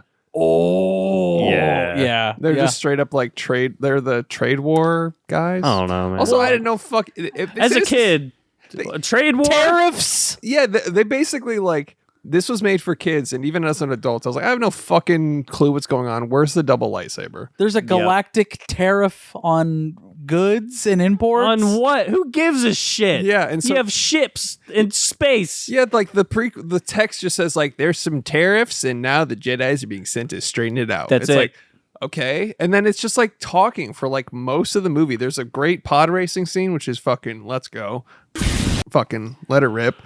Yeah, I mean, I It's get, too long for sure. They yeah. spend way too much time on Tatooine. Yes. Yes. But also, like, I love how redneck pod racing is, where it's 2 jet engines strapped to a chair. Yeah. shit's awesome. It's so cool. Dude, the fucking arcade game? Yeah. I live in that shit. Yeah, that was great. I had the game, The whichever N64 one? Yeah. Yeah. the pod racing was awesome. Yeah. It's incredible. Great scenes. It's fucking great. I like how they die in like a fiery, tragic death, and then it cuts to like the casters, like, oh, that's gotta hurt. Yeah. They fucking tumbled. They at, like, exploded. That was a 300. close one. It's like, dude, his head is gone. Yeah. It's a fucking crime scene now. Yeah, they have like Speed Racer logic this entire. Yeah, yeah. It's basically a scene from Speed Racer, but they had like Speed Racer logic where they're like they showed one person, I think the main villain, like come to a slow stop after crashing. Yeah. And everybody else, I think, is just obliterated. Yeah, they're just fucking dust. And they just become red mist. Just pizza. 300 miles an hour meets sand. You're fucking so dead. Yeah. Also, a 6-year-old is driving one of these the entire time. Incredibly insulting for everyone that has worked so hard, by the way. Yeah, absolutely. And they're like, he's the underdog. I'm like, yeah, dude, he's 6 years old. He's just such a genius. Maybe one day he'll be big. And I didn't realize it was Julian from Jingle All the Way 1. Okay. I didn't realize I was a little kid from Jingle All the Way. Totally forgot about that. Turbo Man. Yes, dude. Yeah. Yeah. But also, the fact that this kid is so bad in the movie, it's not his fault, dude. No, It also 6. ruined his life. But dude, okay, George Lucas, I assume, wrote this movie with a line that he had that was yippee, dude. Yeah. That was written down, and he goes, Hooray! dude, when he jumps off the fucking cabinet for the first time, he's like, yippee! Like, what are we doing, dude? Yeah. What are you doing to this child, man? Hey, what's the shopkeeper's deal, man? Oh. What's up with that? Yeah. It's another thing. You Yeah. tell us, dude. Look, we just like our money, fella. Yeah. Chris Hansen's going to come in and sit him down. You know what I'm saying? But he's also kind of... He's also What? he's Goblin from Hogwarts coded. If you know what I mean. Oh, I thought you were saying like, why does he like the kids so much? Oh, he has a... He's a slave. Yeah. That's what I'm saying. He is a child slave, for sure. That's problematic. Hey, I'm not fucking him. He's just my slave. And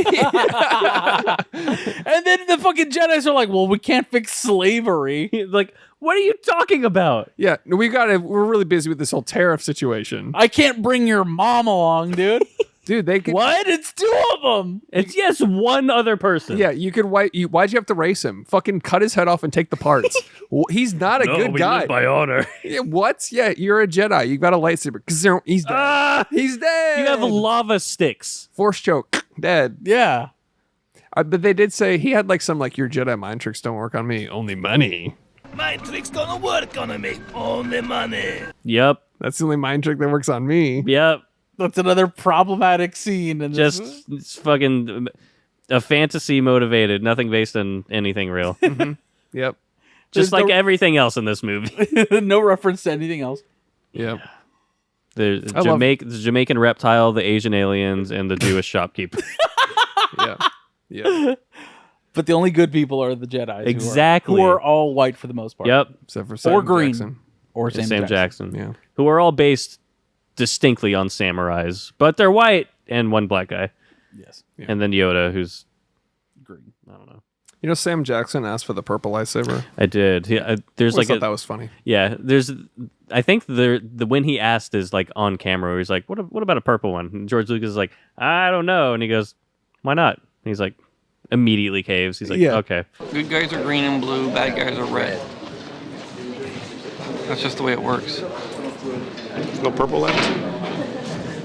You might get purple. You're Yeah. cool. I'm sorry. Yeah. Yeah, my bad. Yeah. It's like I forgot that black people dictate cool. My Yeah. bad. Yeah. He's like, oh, I guess I never thought He's of like, that. hey, you fucking nerd. What about a purple one? He's like, you're right. Yeah, I guess so. He's like, I'm married to a black lady. Actually, he's like, what? Nothing.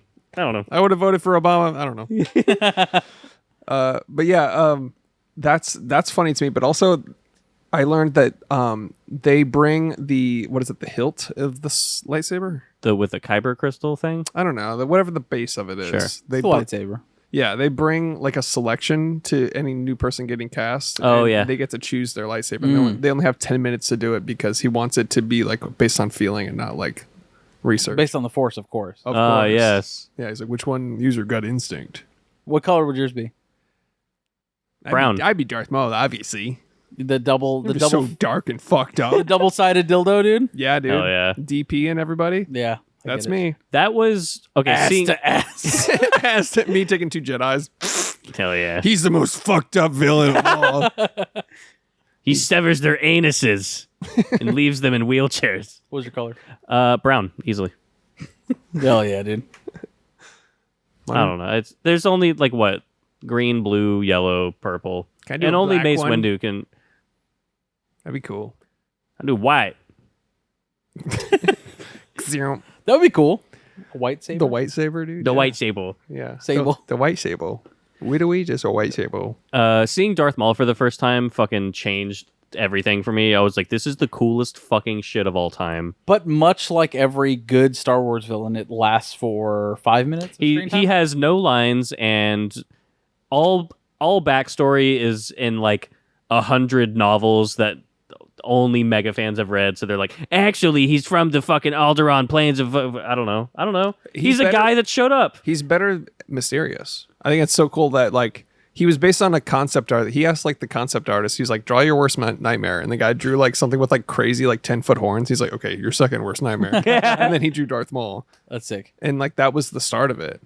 He was perfect for it. But I just wish there was more of him kicking ass and being awesome. Yeah, for for sure. sure. He only has like 5 minutes screen time or something. And then you have the fucking, sorry, but the Jewish fucking slave owner that lasts for over an hour. Dude. Yeah. They're That they're on scene is planet so alone. fucking long. Yeah. And just to like get some parts to get off the planet. That's Yes. all, that's all It's it is. so annoying. They land on the planet. They go, well, our hyperdrive's broken. We need to now gamble on a child. Yeah, it's the only option. It's Yeah. That's all. That's the only thing we can do. Meanwhile, you have Darth Maul in this movie. Yeah. Fucking fuck, dude. Yeah. He's so dude. I went to a convention when I was a kid, and Ray Park, the guy that plays Darth Maul, was there. I got to meet him. He did like a martial arts demonstration, and that's when I thought to myself, I might be able to double jump in real life at one point. I might be able to jump and then jump again in midair. It's possible. I've 100% tried. Yeah. It's crazy to me that George Lucas may have been watching the movie Train Spotting, where Ewan McGregor's covered in shit and on crack, and he's like, that's Obi-Wan. Yeah. You know what I mean? Like, that's the fucking guy right there. And he's also like the Boy Scout of the movie. Yeah. It's Pretty much, yeah. like, I don't know. He's the Padawan. I don't love him in this movie. I loved Qui-Gon Jinn growing up. Dude, Qui-Gon Jinn is actually pretty fucking awesome. He's in this awesome. movie. Yeah.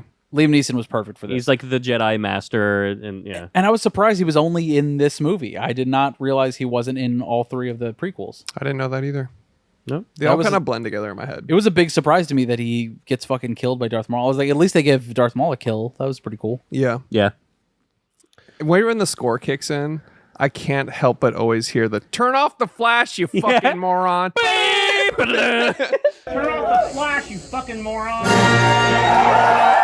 Legendary. Yeah, So it's good. the best, dude. It's That the- guy must have felt amazing after Dude, that. That is so cathartic to just hear. Like, just some guy that's just fed up. You fucking moron. Like you've been you've been waiting for this long, and some idiot with the flash just calls him out immediately, and with the punchline of the John Williams. And then everyone cheers. He has no way to give a rebuttal. He's just, hey, And everyone cheers immediately. Yeah. Turn off the flash, you fucking moron.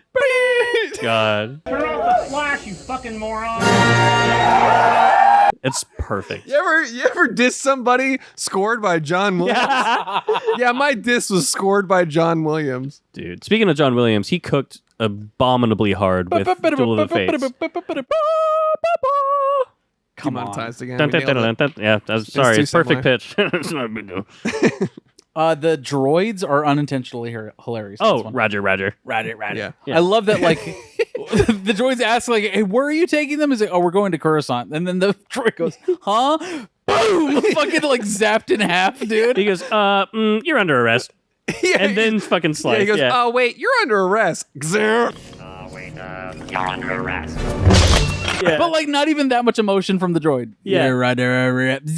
Yeah. Hilarious. Sabered immediately. Yeah, there's so much comic relief. And then later you're supposed to be like scared by the war that happens with all the droids where it's like you set them up as fucking idiots. Yeah, with the rolling droids. Do, do, do, do, do. I thought those Really? were so cool. when I was a kid. loved the Droidicas growing up. I Yeah. had the Really? I had the toy of Yeah, Oh. dude. Oh, so many good toys in this. Oh, yeah. I'm sure. I had several. I had a fair few. Merchandising. Jar Jar becomes like accidentally a fucking tactical war genius during the fucking giant battle near the end. It's because he's clumsy, dude. He's so clumsy. He's actually a fucking god. And everyone respects him all of a sudden, by the way. He's on the front lines. Everyone's about to die He was from literally droids. banished from his village. Yeah. They're on the front lines and he goes, "Oh," he's like offers like funny shit and everyone's like, can we kill this guy? Like we're in war. Yeah. We're about to die. Imagine if you were like about to storm Normandy and somebody's like, Misa thinks it's a bad idea. It's just like That's why people think autism wasn't around then, because they all just got killed. Well, it's like in any actual war, he would have been killed by his own people immediately. Yes. Yeah. And like, oh, yep, sorry, we lost him. If Garth Oops. Ennis wrote this movie, he would have been shot in the head fucking scene one. Yeah. I was thinking like I was hoping in my head, I know this wouldn't have happened, but like they didn't have to take him. They were doing him a favor, right? He was like, oh, I need to go off the planet. And then he's like, we'll take this guy. We need a navigator. Did he navigate anything? No. So they took him, yeah, just for comedic relief. I genuinely thought he was like, I was fantasizing about this in my head. He says 2 lines on the spaceship and they just fucking boot him out into space. Just his blood boils and his lungs explode. he freezes. He freezes immediately. Tim Robbins himself in space. Yeah. Yeah, like that one shitty Star Wars thing where the fucking Oh, that's Princess Leia. That's Last Jedi. But she survives because she had a force bubble around her. She just like slowly turned and forced back to. So stupid. Wasn't she also like dead when they filmed that? So like they had to CGI all that? Yeah. She wasn't dead yet. She died in I think the next one. So she should have died in the movie, but whatever. I laughed when that happened. Not when she died. When she forced back to the ship. I was like, what are we doing here, dude? Stupid. She was in space, dude. Yeah, you're dead. Period. Oh, but she's so powerful. No. Since when? Okay, so 10 movies later, you just can be in space. That changes everything. That's stupid. Yeah. Oh well, who gets that fucking fucking whatever? Fucking movie, dude. So terrible. Watch Glass Onion. Yeah, we were never like Star Wars. I've never been a Star Wars big like fan No. or anything about the lore, but I mean, the extent of it is me growing up watching the prequel, not the original trilogy, like a couple times, and then this like a fair amount Because it came out. because it came out when I was a kid. Yeah. That makes total sense. I missed this. I missed Attack of the Clones. I missed fucking. What's the third one? Revenge of the Sith. Revenge of the Sith. Missed those completely. Did not watch. yeah. I think Revenge of the Sith is probably the best one, but it's the one I've seen the least. So it's all kind of whatever in my head. The second one is Attack of the Clones, right? Yeah, and that one's bad. So I watched it this week. Didn't give a shit. About it. No, it's bad. And Hayden Christensen is not good in the movie. Yeah. But again, like I said, the script is horrendous. It's atrocious. Have you seen the footage of George Lucas doing the first test screening of Phantom Menace with like producers and stuff? Credits start to roll and he just goes, I think I might have done too much. What? And that's it. Like, I think with like the comedic relief and Jar Jar and all this random other shit in the movie. He already feels people like before the movie starts. Right as it ends. Right as it ends. Oh. Like he finally gets it to wash over him as it is going to be presented to the world. Okay. And he goes, I think I might have done too much. Yikes. I know that feeling like when you've cut something and then you're like, and then you get a pair of eyes on it and you're like, this is all wrong. Yeah, you're like, can I have another Yeah, go like at this? even before they say anything, you're like, when you're watching it vicariously, you're like, oh yeah, I gotta change some shit. And he's been tinkering with it since its release. Like he keeps fucking changing, or the People versus George Lucas thing. Yeah, it's something to where like up until he sold it to Disney, he was changing like VFX shots and like enhancing it. And I people never fucking really hated that shit. was attuned to that aspect of Star Wars because I only had whatever version I grew up with. So that's the only version I knew. You had Yoda as a puppet. Right. So, but CGI now. Yeah, I haven't seen that, but like obviously why do that? But if that's what he wants. Lucasfilm is just a fucking tech company. Kind of, yeah. It's just all these movies are tech demos is what they feel like. Yeah. The only thing that like sticks out of my mind, and this is like a coworker a long time was talking to me about this. He said the original cut of I think Empire Strikes Back. There's a scene where Darth Vader is like looking out from his spaceship at space, and it's like the cold void of space, and he's like, it's like a solemn moment where he's like very clearly thinking, and it's like supposed to be like this deep thing, and he's like, it's cool, and then Lucas recuts the film, and there's like a huge space battle going on. He's like, this fucks up the whole vibe. Yeah. You know what I mean? Yeah. 100%. Well, even, as something as simple as in A New Hope where, was it Greedo shoots Han Solo first? Yeah, he changed the order, right? He changed the order where it's like Han Solo is supposed to be shooting him first because he's kind of a piece of shit. You Sure. know, not con artist, but, just a seedy guy that like, I'm not ready to get into a fight, or I'm not willing to get into a fight with this person. He's a smuggler. I'm going to shoot him immediately because that's how I roll.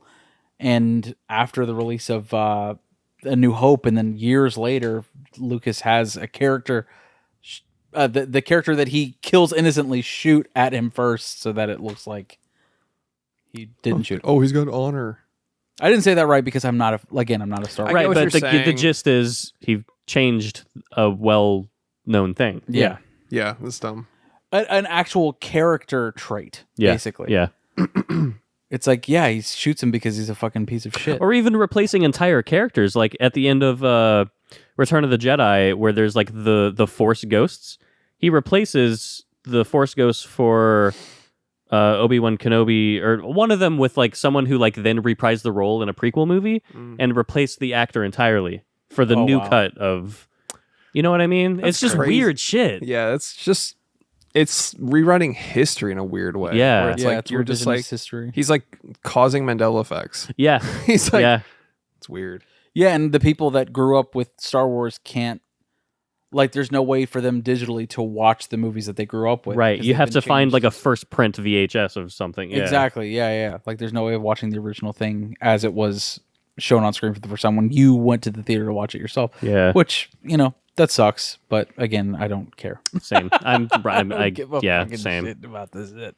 Yeah, But I didn't really have much on this at all, so I just wrote down like some fun shit I found online. Like I don't usually look up shit, but I was like, I gotta have something. Yeah. It's like there's just Darth Maul, and then I don't know what else. I was kind of making stuff to make fun of, but apparently they had to slow down the Jedi fight in post with Ewan McGregor and Darth Maul because they were doing it so well and so fast that they were like, this looks too fake. Oh, we yeah. have to slow this down. Dude, Ray Park is he's like a well-respected martial arts guy. Oh, really? And like when I went to a convention and saw him, he was there to do like a martial arts demonstration because he's like, yeah, I'm fucking Darth Maul. Yeah. Like he's also Toad from the X-Men movie. he is, yes. Nice. You guys catch Warwick Davis from Life's Too Short in the pod race scene? Well, yeah, he's in the pod race scene. He plays one of the guys up in the stands with Jabba the Hutt. Yes. And he also plays Anakin's alien friend at the pit. And he's also the Leprechaun, is he not? Yes. Yeah. He is. This whole series, the entire Star Wars series, all 9 movies, could literally just be the R2-D2 story. Yeah. He's like the most important character in the entire fucking franchise. Oh, yeah. He's in every Jar Jar single- Binks. Oh, shit. The real Phantom Menace. Yeah, you didn't watch the 10-hour video essay about how Jar Jar Binks is a drunken god. In the Galactic Senate scenes, did you guys see E.T.? No. I've seen that screen capped online, but Yeah. I never catch it when I'm watching. Yeah, so George Lucas put E.T. in that Galactic Senate scene because he's like, oh, it's a shout out to E.T. Like the movie E.T. He's eating I'm Reese's. something of a cinephile myself. There's no other motivation. It's just just E.T. in the bottom left. I mean, he's got to make 14,000 aliens. He's like, just throw him in there. Yeah. Yeah. So it was like a nod to Spielberg, and then, but I think You see the Looney Tunes ass fucking... Yeah. He'll fucking fly by. But like in Marvin. E.T., E.T. walks by somebody dressed as Yoda and seems to recognize him. So they're like homie. So no, what they're saying is E.T. is in the Star Wars universe essentially. Huh. It's like in the actual movie E.T. he recognizes Yoda. They should have had a "Oh, that's my xenomorph friend." like just fucking wrecking everything. Just sitting there like voting, like I don't know. Oh, tariffs, yes. I'll hear it up. He signs with his mouth. Yeah. Eh. Predators are up there. I could just kill any of you. This is the first time I've watched this movie, and during the fight with Obi-Wan and Darth Maul, where he throws him down the pit, this is the first time I've ever been like, why is that there? Yeah. Pit. Why is there a giant pit Yeah. in He a baits in a him, like- constructed building? Yeah. Dramatic effect. It's like Yeah. I mean, yeah. There's always a pit. That's where you get Darth Vader, and I'm your father. Oh yeah, Everything happens in the pit. That's dude. right. Gotta have the pit. Open They this also fucking Open reference- this fucking pit. crowbar box in. I heard there was a pit. Where's the fucking pit at, brother?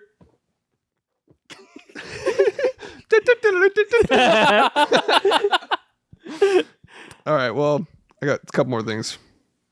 According to Ahmed Best in a Rolling Stone article, Michael Jackson campaigned for the role of Jar Jar Binks. Ahmed Best. That name is very familiar. That's someone. Yeah, it is someone. Hold on. Ahmed Best. Anyways, Michael Jackson wanted to be Jar Jar Binks, which that's fucking insane. I would have rather that than the current Jar Jar Binks. Oh, that's Jar Jar Binks. Oh, I was like, why does that sound so familiar? Oh shit, he's also in Kangaroo Jack G'day USA. George Lucas thought it would compromise the film because he's too famous. Huh? Yeah. I mean, I get it. But also, like, what are you compromising, dude? Little kid going, yippee! You want the fucking Jamaican reptile, dude. My favorite letterbox review of this just says Misa wanna fucking die. I remember going to see, I think it was Revenge of the Sith, which I have seen. And no, shit. It was Empire Strikes Back in theaters. It was a re-release. And it was a fucking one of those like Thursday night, 12 o'clock screenings. And I was like, I don't know why I'm fucking here. Just need something to do, right? Only 2 other dudes were there, and they were huge Star Wars guys. I watched it, washed over me. I was like, yeah, it's pretty good. Walking out, and then behind me, just the 2 disgruntled Star Wars fans are like, how much more can he fuck up? And I just laughed quietly to myself. Just like, golly, dude. That's hilarious. It's like a Jesse Pinkman, like, he can't keep getting away with it. Yeah. How much more can he fuck it up? After I saw like a perfectly fine movie, that It's a fine movie. Yeah. Yeah. Two diehards, like, he changed frame 7. Yeah. That's really funny. How much more can he? Just so mad. Yeah. Walk into the parking lot. I love the confidence in that though. Yeah. The The he assuredness. said it with his whole chest. Yeah. Oh, the assuredness. No, he said it pretty loud too. Like he confidently could do it better. yeah. Yeah. It's funny. I remember when I left the theater, I was just like a kid and I didn't know what was going on. I just thought Jar Jar Binks was funny. Yeah. And Darth Maul was cool. And we were walking out and I was like, who's Anakin? Whatever. And then some Star Wars fan said to me and my mom, he's like, well, that's going to be Darth Vader. So this is a prequel. This is before the movies. That's a child version of Darth Vader. And as a kid, I was like, oh, I know Darth Vader. And then I remember thinking like, that's the fucking smartest shit I've ever heard. Yeah. When you're It's the whole thing is about how he becomes Vader. Yeah, where it's like, what? Yeah, it's like when you're 8 and you're just like, I didn't know movies could do that. Yeah. Where it's just like, oh, that guy becomes the evil guy? That's so cool. This is Fight Club Zero. This is how he makes the soap.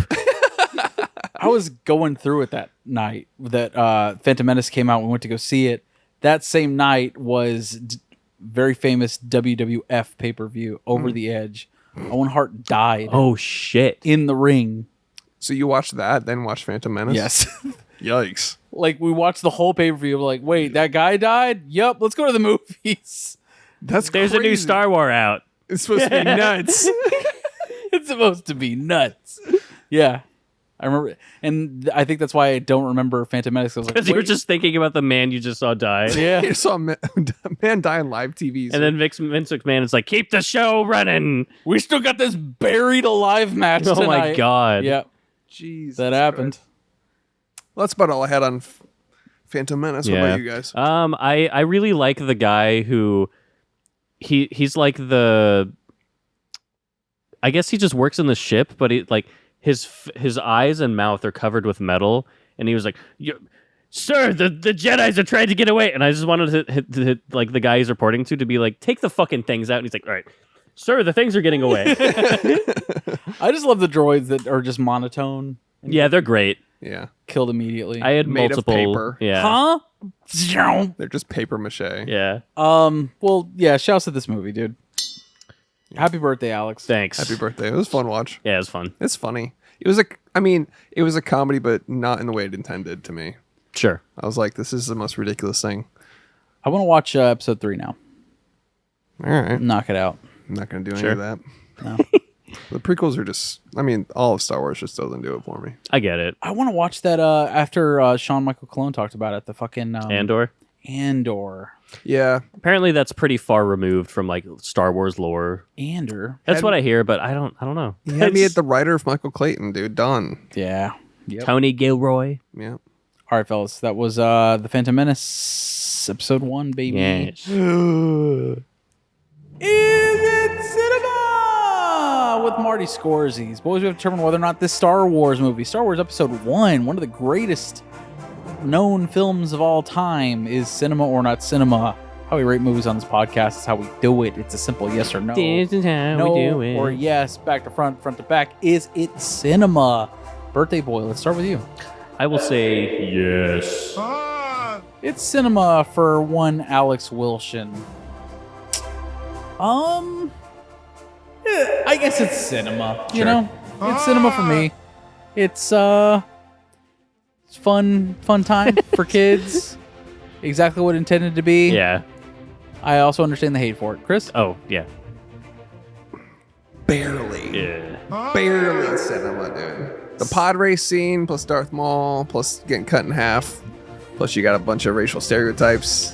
I was ready for you to be the bad guy in this because I didn't want it to make it to. Is it 4-3 for me? Is it the be all end all? Is it the best of the best? Does it belong on our shelf? Do you want to own the fucking physical copies, dude? Alex, birthday boy, please. I don't know. I feel like on principle, I have to 4-3 it because of like the fact it's a birthday movie. For me, I'm using my force powers to see that it's not 4-3 for you. For me? For both of you. How about Chris goes first? No. Yeah, there you go. Yeah, this is a bad movie. Yeah. It's a galactic fart. Yeah. It's so barely cinema. Like I hate that sentence. I mean, as a Like, if you child, don't know this the is bit, but this is such a spectacle and crazy and funny and cool. Yeah. As an adult, this is a fucking wet fart in a bathtub that you let it rip too long and now there's brown in there. It's shit from a butt. Yeah. And like for the most part, the Darth Maul fight scene is like cut up with like the most boring war you've ever seen. Yeah. Where it's like they're just shooting shields and then it takes place on the Windows XP's wallpaper. Yeah. it's droid, so it like doesn't matter. Yeah. Yeah. They're like not even people. Oh no, Jar Jar Binks. Fucking kill him, actually. kill him. Yeah, murder. Use him as a meat shield. I don't like please. I don't care, yeah. Fuck that dork. I wanted the Doom guy to come in and fucking pick him up by his skull and like fucking run through him. Yeah. It's not great. How about DMTs? What is the dumb movie title for Star Wars Episode 1, The Phantom Menace? That's a fucking mouthful, huh? Yep. I got one we can't use. Femdom man ass. There you go. I also had Phantom Man Ass. Now this is pod racing. Now there are two of them. And we will watch your career with great interest. Oh yeah, Palpatine and his awful delivery. We will watch your career with great interest. Oh yeah. I'll keep my eye on you. Mine is child slavery was a choice. I just made that up now. Good. That's it for me. We could do Now This Is Podcasting. Oh yeah, there you go. I like it. Perfect. Now this is pod racing. His other great line besides yippee. Yippee! Yippee is a good one, dude. I love Yippee, it. this is podcasting. Most iconic lines of all time. Yippee. Yippee! And then Nisa. Not great. You know what? One of my favorite parts of this movie growing up was when they went into... Oh, we didn't even talk about the Gungans. Oh yeah. All Quiet on the Jango Fett. I like it. It's all right. Actually, he's in episode 2, isn't he? He is, yeah. Fuck. Never mind. And there's that one moment where he's like, go to your room, Boba. That's right. It's Boba Fett, everyone. He says that. I didn't even catch that. It's just episode 2. It's episode 2, but like, yeah, they're at Jango Fett's house. And they're like, dude, how's the clone army coming? And he's like, it's good. Get out of here, Boba. If you guys didn't notice. You, my son, Boba. Yeah, my last name is Fett, by the way, so that'd make him Boba Fett. Of Empire Strikes Back fame. Episode 2 also has the funniest thing in the world with Anakin going to the classroom, though, right? No, that might be episode 3 where he's about to kill everyone. Yeah. Yeah, That's episode that's Order 866 or something like that. Yeah. Yeah. Oh my God, have you seen that 4chan post about? Okay, during the war. No. Okay, during the war battle scene of episode 1. It might be that, or it might be when they're in the bazaar of Tatooine. That animal that farts at Jar Jar and then turns around and looks at him. Yeah. Have you seen the 4chan green text about that? No. Oh my God. I'll have to show you after because it'll take me too long to find it here. Okay. But it's basically a guy that's like, this is the sexiest thing I've ever seen in a movie. The way it farts and then looks at him is so sultry. It's fucking crazy.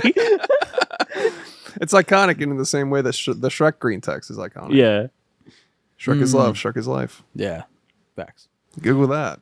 All right, fellas. Box office? Shit.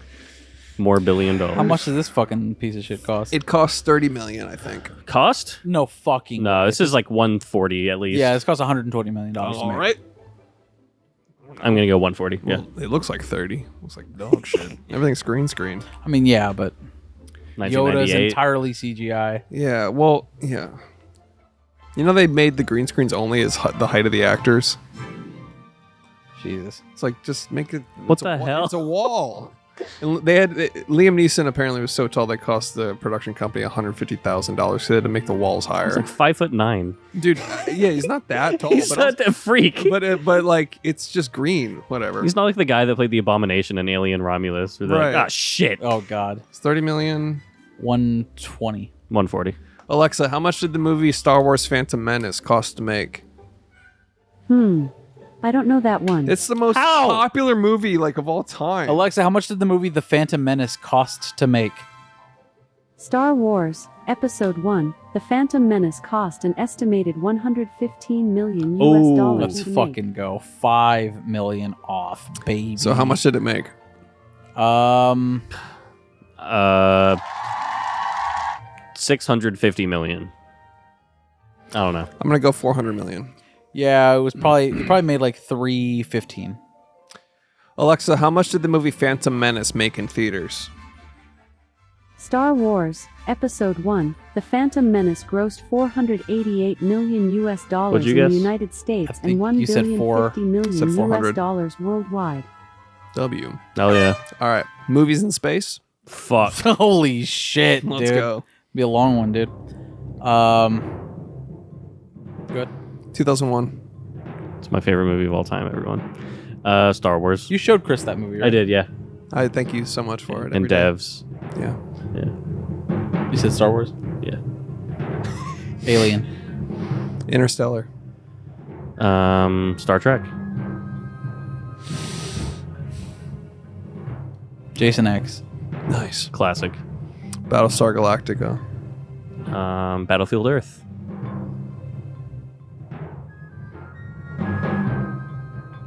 What the fuck is wrong with me, dude?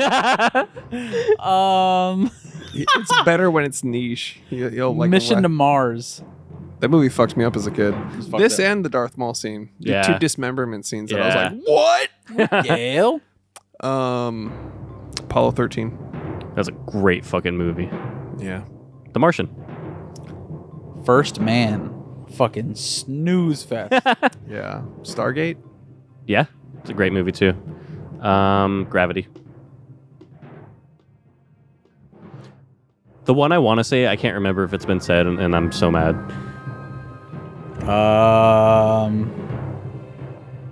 The fuck is wrong with me, dude? God damn. I know it's so broad that you're like, I don't fucking know. God fucking damn it. Oh, Fast and Furious 9. What? Damn it, you actually took mine, yeah. They go to space? Yep. I wasn't sure Okay. I wasn't sure which one it was. I was gonna say Fast 10. I thought that was when they went to space. Yeah, Ludacris is like, yeah, I made a fucking rocket ship. Okay. Don't they steal VHS players in the first one? It's Ludacris and Tyrese are in a car that goes to space. Yeah. Cool. Yeah. I can't fault that. That's fucking awesome. Yeah.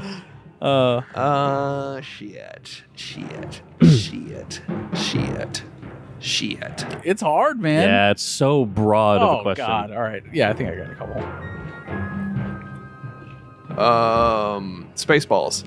Plan 9 from outer space. Dune. Nice. Doom. Nice. Hell yeah. Simplified to the core, motherfucker. All right, hold on. Let me think. I can't remember if this one's been said. Galaxy Quest? Has not been said. Okay. I'll take it. Up the ass. It's gonna be a long one, boys. A space travesty. The fucking Leslie Nielsen. Starship Troopers. Yeah. That's a great movie. Yeah. I'm doing my part. I'm doing my part. Blade Runner? Yeah. Yeah. That's in Los Angeles. Well, 2049, they like go to space. Don't Wait. they? Don't they? No. Am I crazy? All right. You're fucking out, bitch. You're fucking out. Yeah. It's in it's in the US. It just seems so realistic. Yeah. Fucking bitch. Eat my dick. Shut up, birthday boy. Ah. Suck my dick. Yeah, you're out in your birthday. Pound my ass. Here's your present. Oh. Oh no. Now I'm full. Dark Star. Ah. I like them apples, dude. Goodwill Hunting. Species. Starman. Star Kid. Sunlight. Or Sunshine. Yep. All right.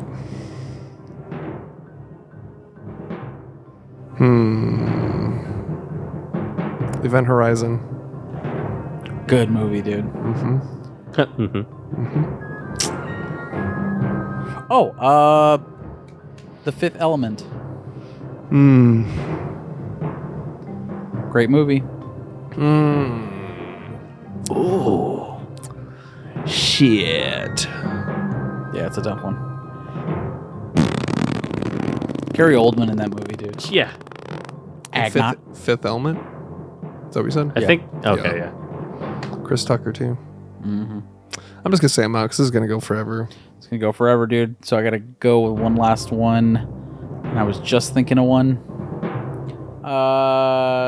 Hitchhiker's Guide to the Galaxy. Nice. Yeah, that one's good.